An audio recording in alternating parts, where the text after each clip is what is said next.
தன்னோட 10 ஆண்டு கால ஆட்சியில தமிழ்நாட்டை எல்லா துறைகளிலும் படுகொலைக்கு தள்ளின அதிமுகவும் இந்தியாவை வரலாறு காணாத சரிவுக்கு கொண்டு போய் கொண்டிருக்கக்கூடிய பாஜகவும் சேர்ந்து அமைச்சிருக்கக்கூடிய கூட்டணிக்கு இந்த தேர்தலையும் வழக்கம் போல படுதோல்வியை தான் நீங்க பரிசா தரணும். தயாராயிட்டீங்களா? மக்களுக்கு நேரடியான 8000 ரூபாய்க்கான கூப்பனை தரப்போறோம். நம்முடைய இல்லத்தரசு திட்டத்தை பார்த்து இன்றைக்கு வயிறு எரிஞ்சு அது ஊழலுக்கான திட்டம்னு சொல்றாரு. யாரு? பழனிசாமி சொல்றாரு. எந்த பழனிசாமி?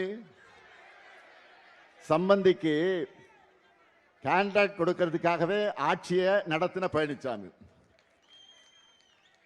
திமுக செய்கிற ஒவ்வொரு திட்டமும் தரமானதாக இருக்கும். அண்மையில் மதுரையில் ஒரு சம்பவம் நடந்துச்சு. இவங்க ஆட்சிக்கு வந்தா என்ன நடக்கும் என்பதற்கு ட்ரெயிலர் தான் அது. மதுரையில் நடைபெற்ற கூட்டத்தினுடைய நுழைவு வாயில் தந்தை பெரியார் படத்தை வைக்கக்கூடாதுன்னு பாஜக சொன்னதும் சுயமரியாதை இல்லாம அதை எடுக்க துணிந்தவர் தான் பழனிசாமி. மதுரை பாஜக ஆதரவு கூட்டத்தில் தந்தை பெரியாரையும் அண்ணாவையும் கொச்சைப்படுத்துகிற மாதிரி காணொலி காட்சிகள் எல்லாம் வெளியிட்டாங்க. அண்ணா திமுகவை சார்ந்த முன்னாள் அமைச்சர்கள் 3 பேர் கொஞ்சம் கூட சுரணை இல்லாம அதை பார்த்துக்கிட்டு இருந்தாங்க. நான் கேட்கிறேன், மக்கள் தலைவர் எம்ஜிஆர் இருந்தாலும் விட்டு இருப்பாரா? அல்லது அம்மையார் ஜெயலலிதா அவர்கள் இருந்தாலே விட்டு இருப்பாரா? பேர எங்க அண்ணாவை இப்படி அசிங்கப்படுத்தினா பார்த்துட்டு சும்மா இருந்திருப்பாங்களா? பழனிசாமியுடைய ஒரே சாதனை அதிமுக கட்சியை அடிமை கூட்டமா சீரழிச்சிருக்கிறதா அவங்க சாதனை.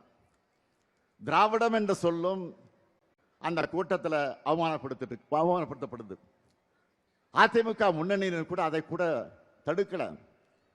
திராவிடம்னா என்னன்னு எனக்கு தெரியாது, நான் புராணங்களை எல்லாம் படிச்சதில்லைன்னு கொஞ்சம் கூட வெட்கம் இல்லாம சிரிச்சுக்கிட்டே சொன்னவர் தான் பழனிசாமி. இந்த துப்பு கெட்ட பழனிசாமி யார் எக்கேடு கட்டாலும் பரவாயில்லை, தன்னுடைய பதவியை காப்பாத்திக்கிட்டா போதும்னு பாஜகவுடைய பாதம் தாங்கியா இருந்து கொண்டிருப்பவர் தான் பழனிசாமி.